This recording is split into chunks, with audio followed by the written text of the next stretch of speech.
Runları iteren zat. Yine öyle bizim şu zatları yaşak geliyse, çekip geliyse, terim yıl veri, bizim şu topraklardan anıydık. Şuların savur kâsesi dama doğru. Mene şeyle düşünen, inni onun önüne dövdürsün.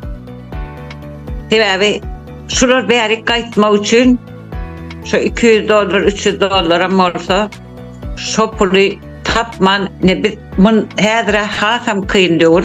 Men kaydamda 10-15 yıl tövrüğünü bilen, son içinde kaydan adamlar cayını satıp $5.000 deyip 3 yarıma cayını satıp kaydanlar var, maşini ayağını satıp kaydanlar var, öğünün boşunu satıp kaydanlar var.